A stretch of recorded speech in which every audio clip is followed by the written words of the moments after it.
I first came to Baba in '82. I had heard of him while I was in Hawaii, and as soon as I heard, I wanted to go to meet him. Baba was very gracious and beautiful and yet unassuming, and I found myself as he was leaving feeling, "Are you leaving? Wilt thou leave me so unsatisfied?" You know, that feeling like I needed more. And immediately I hear him say, "When you know who you are, you will have some inkling of who I am." Initially, after enlightenment, I felt confident that enlightenment had taken place, but was finding myself having some doubts. One of the things was that I found that the I thought was still there. The I thought was still there, and I thought, well, once you're enlightened, that's supposed to vanish. And my whole objective in anything I do is to share how I came to my enlightenment in the service of everyone's enlightenment, because we need a critical mass of us. This was in the mid-'80s, and I was staying at a Sai Baba center in Southern California at the time, and this man broke in at 4 o'clock in the morning, happened to be on Shivaratri, and he tied me up and then he raped me, and I was crying out to Baba, "Baba, please come." See, what we come to learn from our hell experiences, which we draw to ourselves, as the Course in Miracles tells us, I am responsible for what happens to me. The secret to salvation is but that I am doing this to myself. Well, Baba says, "Do not think I am God and you are my devotee. Do not even think I am teacher and you are student," because both of those dynamics would speak of separation. But what he does say is, think only I am the ocean and you are the wave. Yaani Drucker's view of the ocean from Seagrove, a small coastal community east of Destin, Florida. Yaani and Al Drucker have many connections to holy man Sri Satya Sai Baba. She has made over 25 trips to Sai Baba in India since 1982. Baba led her through an inner journey, which she says has synthesized his teachings with those of the Course in Miracles and the Bible. All her experiences and interviews with Sai Baba support her conviction that he is the world teacher who has come to lead all humanity back to its divine source. Yaani has written a book, Not Guilty, Undoing the Illusion of Separate Existence, and has put together an online course designed to bring one expediently to one's enlightenment in the service of world peace. Her online address will be displayed at the end of this interview. Welcome to Soul Journeys. This interview was recorded in Seagrove, Florida, in March 2012. I first came to Baba in '82. I had heard of him while I was in Hawaii, and as soon as I heard, I wanted to go to meet him. And a friend had warned me that going off to India, a young woman alone, was just not really going to be the wise thing to do. So because I had already accepted that Baba was God, I just sort of flippantly said, "Oh, okay, then he'll send me a group if that's what I need to get there." And I was working as a chief cook and bottle washer in a little health food place on Honolulu. And one day this couple comes into the health food store, and I find words tumbling out of my mouth. I say to them, "So are you going off to India to see Sai Baba?" And they just looked totally surprised. And they said, "We are. Are you the 9th person that Baba told us in meditation that we were going to meet?" And so... Did you ask them what they meant by that? No, they it was actually had just... thought of 9 people, 9 of them going. Well, they had 8 people. They were going to go to see Sai Baba, and there were 8 people in the group, and Baba had come to them, had told them in meditation that he was sending one more person. Amazing. And I want to back up just a second before we go on. You said you heard about Sai Baba, and the next day you wanted to go to India, and you immediately fell for him. How does that happen so quickly? I'm always amazed when I hear people's accounts of that, because for me it was the long, slow. Yeah, no, I heard and I was ready because I was looking so hard for God and for answers to all of these questions. You know, what's life's true purpose? Why is there so much suffering in the world? Pardon me. Surely there's a way to live life purposefully and meaningfully in such that we leave the world a better place than the way we found it. And that's what I was looking for, thirsting for. And so the moment I heard of Baba, I just knew that he was going to give me some answers. So here you are then, within a relatively short period of time, on an airplane heading for India. Yes. Pick it up from there. Yes. And so we get to the ashram, and almost immediately Sai Baba spots me. No, I'm sorry. On the second day, the very first day, he gives darshan. He comes up, he walks around beautifully, takes letters, and of course I had, set myself up with high expectations in meeting Baba, and so in meeting God. I mean, whatever that would mean, but I knew it was going to be incredibly big and off the charts. But Baba was very gracious and beautiful and yet unassuming, and I found myself as he was leaving feeling, are you leaving? Wilt thou leave me so unsatisfied? You know, that feeling like I needed more. And immediately I hear him say, when you know who you are, you will have some inkling of who I am. So might that have been the very beginning of your search for your own identity? That was really the beginning, exactly. And so that... It was 89. That was 82. 82. So at that point I knew that was my assignment, was to come to know who I am. This is kind of funny to ask because it's a little bit out of context, and I'd already discussed this with Al, who people say, who's Al, seeing this video? Al Drucker, of course, your husband. But for those people who are really still coming to Baba as newly aware of who he is, was, and forever will be, just a couple of brief stories about your one-on-one involvements with him over those early years from 82 forward. Experiences, chastisements, materializations, leelas. Okay. Well, there's one lovely leela in which I frequently got the front row, and I was always embarrassed when I did, simply because I was a head taller than most people. It wasn't because of the luck of the draw and the chit lines? Yeah, it was the luck of the draw that I'd get the front row, but I was embarrassed by the fact that I kept getting that front line. I was thrown out of the temple once because somebody said I was blocking everybody's view behind me. Exactly, and I have bushy hair, on top of it. I mean, I tie it in a ponytail sometimes, but I always felt like people were not able to see. And so, but anyway, and sometimes I'd even find somebody in the back who was short and trade places with them. But once, as I was sitting in the front, Baba came by, and I had a handkerchief for him, and he took it and he wiped his hands with it and then threw it back at me, and I didn't like that because I wanted him to be more gracious. And so I took it home and decided that I'd wash it and bring it back the next day and have him do it properly. And the woman who was staying with me was just aghast that I should be so unsacred about something that Baba had touched.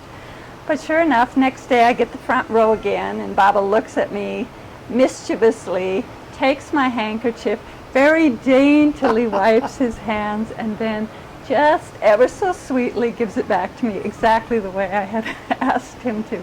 That's amazing. Did you know then and there of his scope of omniscience? I just thought it was what he ought to do. I mean, I knew that he knew everything right from the get. But that he did it. That was cool. I mean, now I think it's really, really marvelous. But back then I just, accept. And in darshan, I'd say to him things like, okay, now you're going to select that woman for interview. but you're going to walk past her first, and then you're going to turn back and signal her to go, and she's going to be in some distress. And it was like that kind of communication was taking place, and he'd sometimes look at me and wink, you know, that in fact, you know, we were communicating. And then indeed he'd turn back to her and wave her in. This happened to the pink ladies in Australia once. Really? I remember. I was going to ask you about this then. From this moment forward then, was that enough? Did you have, one of his favorite terms for me and 1,000 other young men is doubting Thomas, because I've been born under the astrological sign of Libra. I'm a journalist, constantly putting both sides against each other to come up with a consensus. And it's a tough task for a guy like me to come quickly, like you did, like my wife Jody did, to Sai Baba's side. Was that all the evidence, proof, or suggestion you needed, or did you still I crave wasn't more? looking for proof or evidence. I didn't come seeking confirmation that he was who he was. I knew who he was. How I knew it, I don't know, but I did, and I've never doubted it. And this knowing is not a faith, it's not a belief, it's not a hunch, it's a knowing. Here, it's in the depths of my being. Had you already been aware of that ability that you possess to have that knowing, maybe of Jesus, maybe of A Course in Miracles, the veracity of it? Or was this something unique with Baba? It was definitely unique with Baba. My Christian upbringing didn't take, I didn't find myself very impassioned with what was going on there. And the Course in Miracles only came much later for me.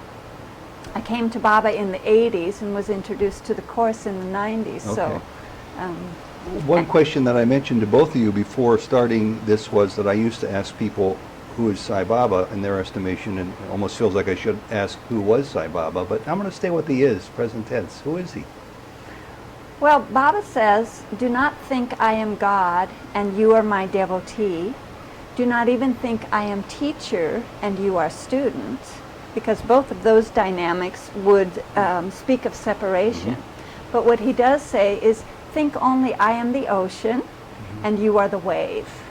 Well, you're living proof of your understanding as we sit here on the 17th floor of your great flat overlooking the Gulf of Mexico. Homicide dream that you had. It's a bit, Yeah, what's that dream? Oh, in my dream, Baba and I are playing hide and seek.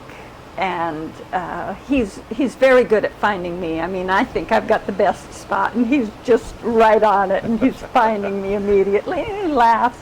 And then I, go to find him, and very challenging. And he makes little noises and gives me little hints. But anyway, we are having a ball, just playing. And then he comes up to me, and he's very close, and he says, and will you play with me like this when I'm Prema Sai? And I sort of am startled, and I say, oh no, Baba, I'm going to be Prema Sai with you. So you already proved to him your oneness with him. I woke up thinking, wow, that was wild. But that wasn't the end of the dream. He seemed pleased, but he warned me that won't be easy. And has it been? Oh no! Since that time, my whole world fell apart, and only really in the last year or so has it finally felt like, the roller coaster is over. Let me ask you a really off-the-wall question, and only because I think we all tend to go through these roller coaster rides into the dark night of the soul experience, sometimes over and over until we get it through our thick heads. Yeah. I've come to understand that the only one word that really seems suitable for undergoing experiences like that is thank you. Thank you, God. Thank you, Baba. In that they are so instructive in our lives, you can't ignore their call. You may not see their message right away, but you certainly hear their call to arms, so to speak. Right. Well, certainly, does that happen to you? Certainly, what I did with it was that I turned to Baba as I never would have before. Without those experiences. I mean, I fell on my knees to ask Baba for help and turn to him in every way, at every angle, because I had nothing. I had no other choice. And his response was? Well, I mean, frequently he'd give me assurances, but he didn't take me out of.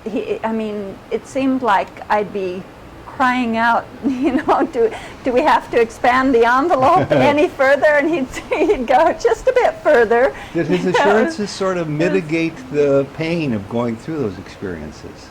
Just, right, knowing that he right, had right, your number. right, I see where you are. Right, Okay. right. There was one time where I was just mad as hell, and I was just giving him the business and telling him that I had no friends, and on, you know. And he somehow pops in through my rant with, "I'm your friend." And so conversation stopper, you know, things like that. Before we move on to, from what I read online, the supportive interest that helps you with your work today that comes from the Bible and A Course in Miracles, is there anything you want to still touch upon with Sai Baba, because he's so powerfully instrumental in shaping your life, from what I gather? Well, I've written a book, and it utilizes the teachings of Sai Baba and the Course in Miracles and the Bible, and I think all three of them have been profoundly instrumental in my understandings and my, you know, awareness of who we are and what life's purpose is. And This is such an important subject for me. I don't know how it is among all, let's say, Sai Baba devotees. I find them coming in every flavor under the rainbow of having specialized interest in what Baba's means mostly to them. To me, it's about awakening. And before Jody and I came down to Destin, I went online. We'd never heard of this place before. We came down because of the color of the water out here, the most aquamarine water in Florida and the Gulf of Mexico. Emerald. I went online and found Course in Miracles classes. I'm in 3 of them within a half an hour's drive from here every week. I looked online for meditation. I found right across the street from where you are, a gifted meditation facilitator. I looked for Guru. I found Swami Jay in Fort Walton Beach. I looked for ashram. I found his non-dualism ashram teaching the teachings of Swami Rama. I thought, well, who would have ever guessed that if you're looking for something to further your walk and figuring out who in the heck you really are, you might just find them if you put the questions out there. When did you start really putting the questions out there in earnest with the Course in Miracles? Was it because of what Baba had been telling you about, giving you hints about? Well, let me tell you my story of the Course in Miracles. We were really dabbling in the Course, both of us, in the early 90s, and first going to workshops and to Ken Wapnick in Roscoe, New York, and but skimming it. I mean, not diving in and taking it seriously. And in '99, I decided that I really wanted to see if the Course in Miracles was something that was right for me. And so I decided to read it from cover to cover. So I took it to Baba's ashram in March of '99, and indeed read the whole thing from cover to cover, and found myself just as unenlightened about what the purpose of the Course was after as before I'd read it. I mean, it was just like it went over my head. It was too iambic pentameter, and its language structure is a little complex. And deep and complex, and you know, why can't you make it simpler, Jesus? I once blurted out in a class in total frustration, all this book needs is a good rewrite man. Oh, yeah. Well, that's what my book is attempting to do. So you overcame your... So anyway, at the end of that read, it was my 2-month stay at the ashram was up, and Baba appears to me in a dream, and I say, Baba, I'm studying the Course in Miracles, like I'm so proud of myself, you know. And he says, yes, I know, very, very happy. But you haven't understood it in your gut. And he points to his tummy. And he says, don't worry, I'm sending you a teacher. And that's when the teacher of the Course in Miracles, who was going to be the irritant that would drive me to dive into the Course. I think I'm a step ahead of you. Go ahead. would cause me to dive into the Course as though my, just drinking it up. And I found the beauty of the Course in Miracles because of this teacher that turned out to be the irritant that was the perfect teacher for my getting the Course in the essence of my being. You want to share to the world who that teacher is that came and irritated the heck out of you? You don't have to. Master teacher. His name is Charles Anderson. He's Anderson. He was in Wisconsin Dells, and that's what brought us to the Dells. Yeah.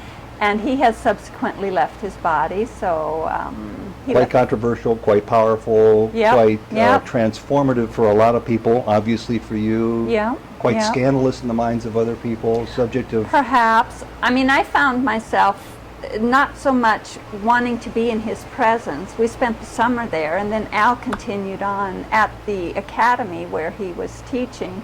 But I found myself bringing the Course in Miracles book back to Baba's ashram and reading it, in fact, 3 more times. 2 points, and I'll phrase them as questions. The place you're referring to is Endeavor Academy, and it's, I don't think it's that well known, really. But when I first learned about it, this is without knowing much about it at all, it seemed to me to be sort of a Camp Lejeune of Course in Miracles organizations where people went there and really got the pounded out of them as a means of helping them to understand what's left is who they really are. Tell me how close to the truth this might be or not. I certainly didn't experience it, but I read enough about it to get that feel from it. Well, forgive me, Camp Lejeune means Marine boot camp. okay, that's boot what camp. that's what I thought. A Marine boot camp for spiritual seekers. Right, right. Yes, I think it's like that. But it wasn't that about it that was difficult for me. What was difficult for me was that at Baba's ashram, there's such a sacredness and a purity and a holiness that's supported, and the feet were completely knocked from under that. Well, I consider myself as one of the most fortunate 2-legged animals in the world today because for many years now I've had the sources, the dualistic source of my learning to be Sai Baba and of Course in Miracles. The Course simply affirms in me what Baba has taught me these many years, and long before I really became a follower of Baba when I was studying the Course. In fact, on 2 occasions, Jody and I were called in, and once we took in a couple of Course in Miracles teachers, a German-American friend of ours, an engineer, tough as nails, really bright, really good with the Course as a facilitator, a student, and a teacher. And I asked Baba right to his face. It kind of stunned everybody. I'm not quite sure where it came from. Baba, of Course in Miracles is a big book in my life. It's helping me to understand your teaching so much. Are you the author of the Course in Miracles? And he says, yes, I am. He said that twice on 2 different occasions. Yeah. And then people, when I mention this in some of these videos that get seen around the world, want to know what the Course in Miracles is. And one of the problems with it, from what I understand, and maybe you know something about this, is that as it's translated out of its native language of English, a lot of the concepts which were admittedly difficult to understand in English become even more obscure if it's translated into German, if it's translated into some other language. But how did this enter your life? I don't mean the literal story again, but do you see how it kind of dovetails with what Baba's message has been Absolutely, for you? because again, what attracted me to Baba was seeking the answers to these questions about life, what life's purpose was, who I am, so many questions. And Sai Baba, just being with Baba, the answers were coming, but the Course in Miracles really solidified made it, just rounded it out. One of the things that Baba says is, I have come to make you completely ego-free. Well, reading the Course in Miracles those many times, each time I came to understand more and more clearly what ego is. And the last thing that ego wants is for us to understand what it is. ego stands on the tiny platform. Whatever you do, don't look at me. And so that's the whole game, is daring to look at ego and daring to understand, you know, how this world has been, how we have been seduced into believing ego's lies and distortions and things that we have fallen for, and distractions that have kept us from seeing truly who we are and what life's purpose is. And so I'm very, very grateful to the Course, because helping me to see ego clearly helped in relinquishing it, as the Course tells us to do, as Sai Baba tells us is life's objective. And so after that fourth read of the Course, I closed it and felt, now my mind has merged with the mind of Jesus, and opening this book is no longer feels right. It just feels like words, like it had gone so much deeper, and the words were now getting in the way. It seems to me that the bottom line for this, for Yaani, might have something to do with helping you to find out more clearly who you really are, as Baba was perhaps the first to tell you. All that stands in the way of knowing who we are is ego. Because, see, we invited ego into our minds to be who we are not. Right, and ego for me then is all my attachments, including the negative attachments of thinking I'm not worthy, of thinking I'm a sinner, Right. of thinking I'm All of steeped that, in all shame of and guilt. those false identities. Those are equally, if not harder, to shoo away than some of my vices, let's say, or other more pleasant attachments. Now, tell me I know you may have some resistance with this, but... Well, where I wanted to go to here was my experience at the ashram Okay. about a month later. In fact, just a week later, there was an experience with Charles Anderson in a morning. I had just woken up, and it was about 4 o'clock in the morning, and found myself with this man for whom I had, at this time, had little regard. You were in America or in India? No, I was in India. I was at Baba's ashram.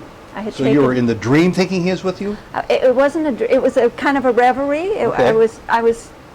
But he was with me in that experience, and we were dancing around the room at the academy, and our minds merged in an exquisite experience of what the Course refers to as the joining of minds.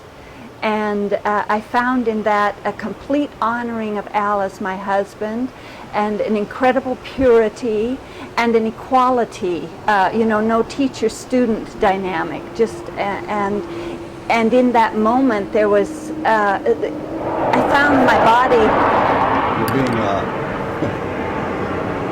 the military has upper hand here. These Air Force jets. Okay, continue. I found my body just collapsed to the floor. It couldn't contain the Shakti and the power of that experience of the joining of two minds as one. So beautiful, so profound. And when I came out of it, I kind of looked at Baba's picture like, what are you giving me this beautiful experience with this person for whom I have so little regard. And he was just assuring me that we are all divine. And then about a week after that, I was sitting in darshan and just found all of the pieces to the puzzle of the human condition just coalescing for me, and each piece fit perfectly in my life, and just so everything, suddenly it seemed as though in an instant I knew everything. It was and I knew that I moment knew. of enlightenment, a realization, perhaps. It was a moment. It turns out it was a moment of enlightenment. That was the moment of enlightenment. A threshold was crossed. Ego was let go of. I saw the underbelly of the ego thought system and emerged free. What a joyful place to be. How could you It ever was let that slip through your beautiful. fingers? It didn't slip through my fingers. It's always here. Once that has been experienced, it never goes away. That's worth looking forward to. It's And there was someone sitting next to me, and she whispers in my ear. She happened to be able to see auras. So interesting that Baba had her right next to me. She whispers in my ear, Yaani, whatever it is, your aura has just exploded to infinity. You know, Baba says man expanded to infinity. She saw the manifestation God. of your experience. She saw that. She didn't know what it was because she hadn't witnessed that before. And she says, your aura has just exploded to infinity, and you're sending off sparks of love and joy to all humanity. So I've asked you who Sai Baba is. Who's Yaani? Well, this is all by the grace of Baba. So this is who Sai Baba is. This is Baba's purpose, is to show us who we are. Yaani, tell, it's a suggestion, I know you don't like to do it. Please. But tell your rape story. It is so key to this whole... Al Drucker speaking without a microphone, just so I could identify who you are. He wants you to tell your rape, R-A-P-E, rape story. Okay, we're all ears. Now he's sort of forced you to consider whether or not you really want to tell it, but I think something could Well, be... it does have to do with knowing who we are.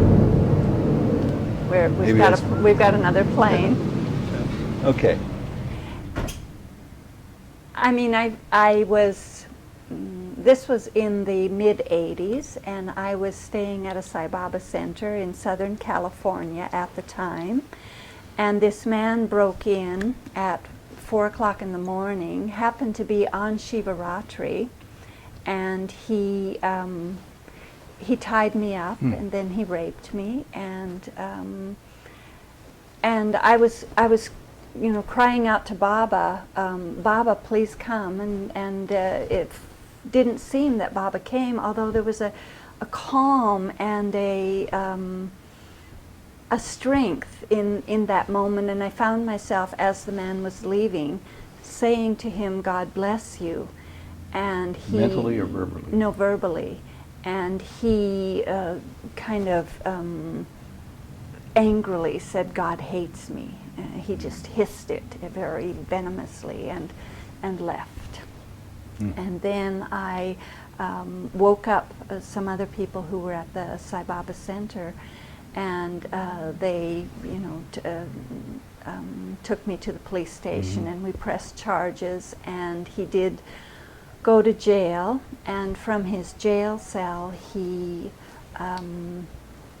got a message to me, please ask Yaani to pray for me. May I ask you a question about this? Because I want to hear the rest of this too, but it's a very touchy question that I have learned not to ask anybody who goes through hell of this nature without knowing what type of a spiritual foundation they have. Would this ever be an example where you could offer gratitude because of the fruits of the actions that you endured? It sounds like you were led into See, what we come to learn from our hell experiences, which we draw to ourselves, as the Course in Miracles tells us, I am responsible for what happens to me. The secret to salvation is but that I am doing this to myself. And after such a horrific experience, you can still But we're getting a little bit ahead of ourselves here. So so I was able to forgive this man and to want him to be blessed, because I found myself truly feeling sorry for him, that he had to hurt his sister like this, because we are, after all children of God, each of us, as much as any of the rest of us. And so that he must be so hurting to have to deal in this way with his sister. And so I was surprised to feel that. But I did find myself really feeling angry toward Baba and disappointed. for allowing this to happen? Disappointed that though I had called out to him, he hadn't come to me and averted this. Yeah. And as I was praying to him, Baba, why didn't you come? Where were you? And I heard him to say gently, softly, what happened to you? And I just kind of, you know, this, and this, and I called out to you again angrily, and again gently, what happened to you? And the light bulb went on. Who I am was unaffected. The truth of me is invulnerable. I had read that in the Bhagavad Gita. You cannot be blown away by the wind. You cannot be burned by fire. You cannot be drowned by water.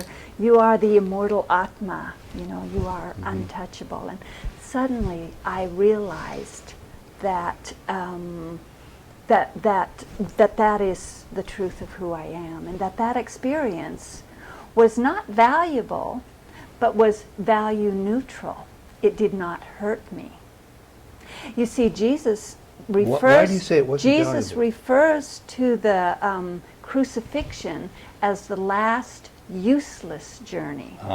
Once we find out not that something has a value for us, but that it is absolutely valueless, we do not draw valueless experiences to ourselves to learn what we already know in the depths of our being. That sort of seems to be the intersection of realization when you come to that understanding. But that was only in '85, so I still had plenty of experiences to undergo, like the relinquishment of guilt and worthiness. Baba gave me many beautiful experiences to prepare me for that moment of realization. And might this be the heart of your work today?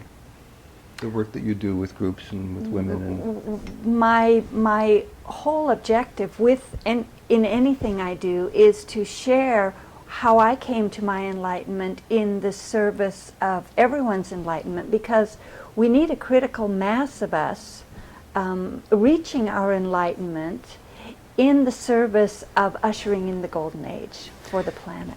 I'm not sure where this question's coming from, but sometimes I throw terms around that might be easily misunderstood, and I don't mean them to, but I sometimes feel I'm living a schizophrenic life where I'm walking this zigzag line, on one side of which is my small r self, and on the right side I know to exist the real Ted, or nameless entity of who I think I really am. And I get glimpses, but sometimes they're so minute that they hardly register on the Richter scale.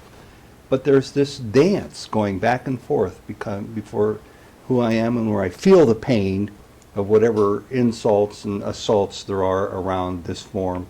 But every once in a while I come over and sort of kiss up against that line, and they don't seem to bother me anymore because I'm in a different place where nothing bothers me. I would call that equanimity. How does a person who's not where you are, how do your students, those who come and hear you explain your lessons from your own first-hand experiences, find that helpful to make them make some progress in transcending that schizophrenic state that I referred to? Well, while I share in depth my journey, which I refer to as a journey without distance, because we all come full circle to where we never left, so we're not evolving. Baba says being is lost in becoming. So what we want to do is understand that we can stand on the shoulders of anyone who has gone before, and we all do. And also, like the Course in Miracles says so beautifully, while it has taken much time to be who we are not, it takes no time to be who we are. So all of this can be seen in an instant and let go. Change of a thought. Just a shift in consciousness. It reminds me, just that shift in consciousness idea reminds me of a dream I had with Arjuna. So Arjuna, 5,000 years ago, Krishna, brother. In the battle It's the day before the battle. Arjuna is describing to me, Yaani, the day before the battle, I saw in the minutest detail everything that was going to take place. And I threw up my hands and said, oh, Arjuna, does that mean we have no free will, that all of this is already predetermined? And he says, no, it's not like that. When consciousness changes, destiny also changes. So we shift our consciousness. So destiny is part of the changes. illusion, and it changes as you become more aware in your consciousness. Yes, and we have a choice. We have a choice over like the Course in Miracles says, time is only for making that, making that choice. That choice is available right now. It's not like it's at some predetermined time and that's the moment. Baba wants us enlightened yesterday, if not sooner. Well, you're still a pretty young woman, and you're on a Thank flight you. path that's quite an adventure. It has been self-revelatory of a huge magnitude so far. What do you look forward to as this adventure called Yaani goes on? Well, Baba says those saints and sages in temples and caves chanting the eternal Om are doing more for the world than all other worthy causes combined. And so I am here, Ted, only to be truly helpful, and that's my continual prayer, is Baba, I'll go anywhere and do anything or sit in my little cave. My only yearning and longing is that all of my brothers and sisters the world over see the beauty and the truth of who they are, who we all are in relation to each other, and who we are in relation to God. That last part gave me goosebumps because I'm reminded of a story that perhaps you've heard of regarding the Pink Twins, whom you know of from Australia, when they were in the interview room and Baba left them to come out and walk among the gents in the mandir. Are you familiar with this story? And he looks at all the gentlemen out there, the professors and the doctors and the surgeons, and he says, see those two women back in my interview room? They serve more than all of you combined. They serve with the mind. Yes, it's with the mind. Yeah. Because our mind is all the power in the universe. And that's what you're talking about. Yes. The stage of life you've arrived to. Right, it's not, yes, at some point you realize it's not about dealing with the problem on the level of symptoms, because that's what the doing would be about. But it's about meeting the problem at the level of cause, and the cause is ego, and the solution is the removal of ego. And that comes in just seeing ego for what it is. Once we see ego's valuelessness, we no longer have any use for it. But ego wants us to see it as our friend, our identity, and so it's constantly trying to bamboozle us and fool us into thinking that it's invaluable. Maybe an unfair question. Who was your greater teacher in teaching you about how to rid yourself of ego? This fellow you came to have really strong mixed feelings about, or Sai Baba? Well, that's a question that I'm not sure I need to answer. I mean, certainly Baba is my Mahaguru. But this teacher that you're referring to did help me to see ego. I did see ego in a way that I probably wouldn't have without his help. For initially after enlightenment, I felt confident that enlightenment had taken place, but was finding myself having some doubts. One of the things was that I found that the I thought was still there. The I thought was still there, and I thought, well, once you're enlightened, that's supposed to vanish.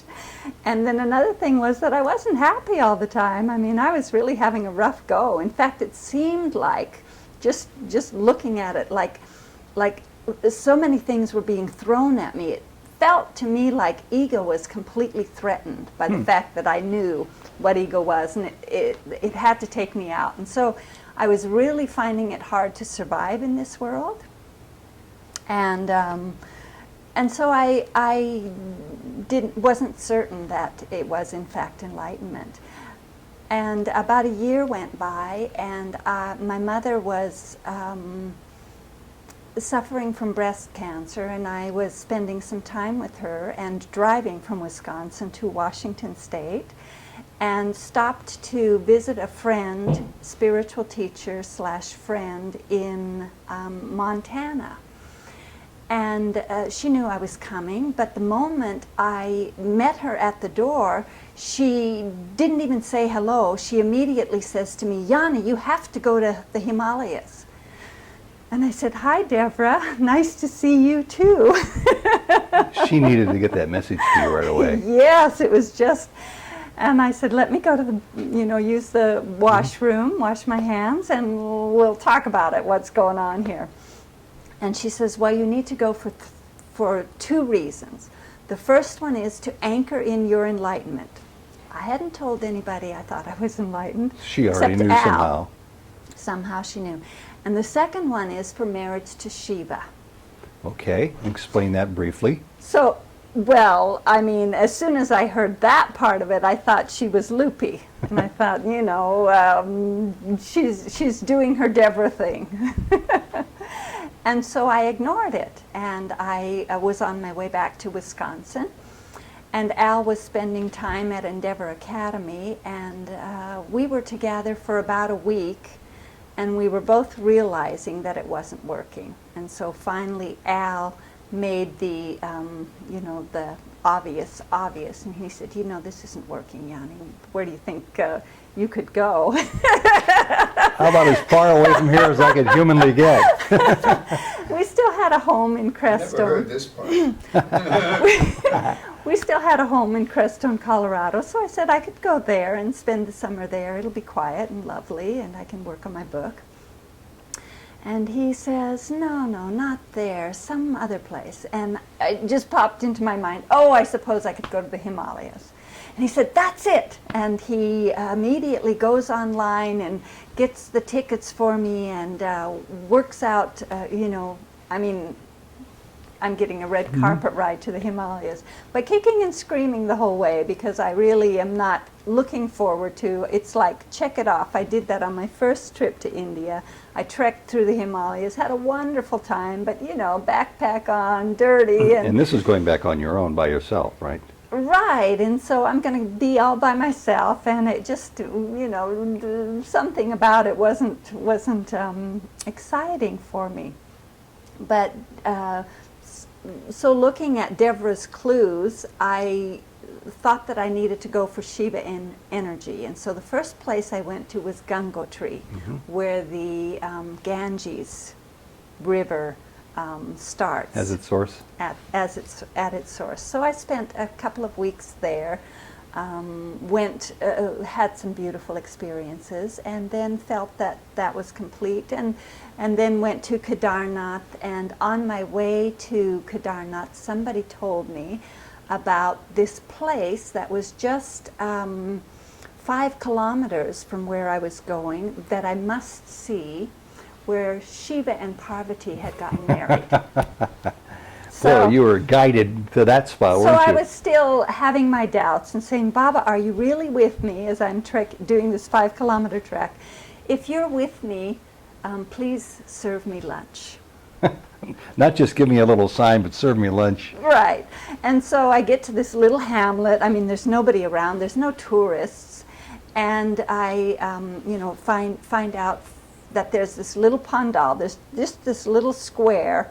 And I'm told that this is the place where Shiva and Parvati were married.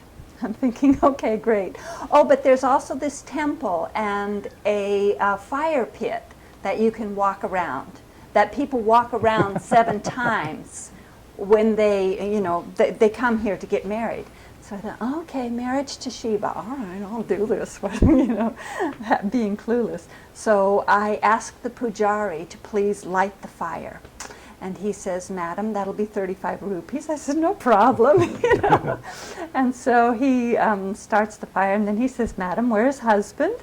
And I say, it's okay. It's just, something I need to do. And so with Shiva before me, beside me, I walk around, do the fire pit 7 times. And then can't think of anything more that I should be doing there. And so I put on my shoes and get ready to leave. And there is this young sadhu who has been watching me. And he says, Sister, please come here and give me your darshan. And I say, nice to meet you. And he shortly, and I ask him what his purpose is. And he says, oh, I'm just here to have a vision of Parvati. Wow. And I thought that was lovely, a lovely reason to be there. And then he says to me, "Have you had lunch? Will you please join? Will you please join me for lunch?" Is this a monk? He's a sannyasi. Mm-hmm. He's on his way. He's got the ochre robe Yeah. on, and he's And very he young. provided lunch for you. And he provided Baba's free lunch. He just bustled around and fixed all these yummy things, chapatis and You must have burst out laughing. sabji, and well, I was just elated. But then, so he's fixing me lunch, and I'm stuffed to the gills. You know how these Indian mamas are; they just keep feeding you. Well, he did like that, and then he's gone for some time, and I'm thinking, okay, am I just supposed to get up and leave? And then finally he comes with this big platter, and it's got all of these fragrances and kumkum and wonderful things, and he starts doing these mantras, and he's putting these things on my third eye and on my feet. Is he locking in your enlightenment? I don't know what he's doing, but I'm just sitting there and praying to Baba and saying thank you. And then as I go down the hill, when it's finally over, and I'm just floating down the hill, and I say, "Baba, I only asked you for lunch, and you gave me everything." What a beautiful story. You know, he gave me that you are a goddess. Yes, you are a What goddess. a beautiful story. Okay, it's not quite over. I love it so far. And so then then after I went to the temple in Kedarnath, I went to Badrinath, and I had met this young man who had an idea that he had attained his enlightenment at Kedarnath. And so I was walking along with him in going to the Baba temple in Badrinath, and then we went to this cave where this guru was sitting with his devotees. And the moment we walk in, it's very dark, but it just is full of light, and it's like very powerful. And I sit down, and I find my body is so light that I have to sit on my hands. And we're probably there like that for about a half hour. And then my companion says to me, "Yaani, the guru is giving you some prasad." So he's getting ready for us to move on. And so I open my eyes and receive the prasad. And then we get outside of the cave, and my companion says to me, "Boy, that was he says, "You've just been blessed by the gods." And I say, "Boy, that was a powerful experience." And he says, "I'm not talking about the experience. I'm talking about what's in your hand." And I opened my hand, and there was a Rudraksha bead.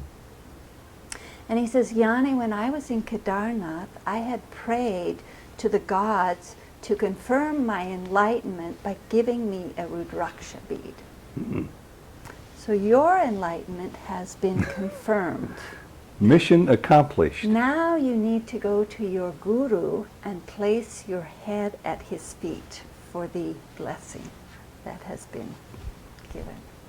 The guru there or Baba? The guru is Baba. Baba. And before I went to the Himalayas, I had asked Baba inside, "Baba, shall I plan to see you as well?" And he said, no, just see me in the Himalayas. That's right. It's been a great story. Yaani, thank you very, very much. Thank you, Ted. God bless you and Sai Ram. Sai Ram to you, and Sai Ram, brothers and sisters.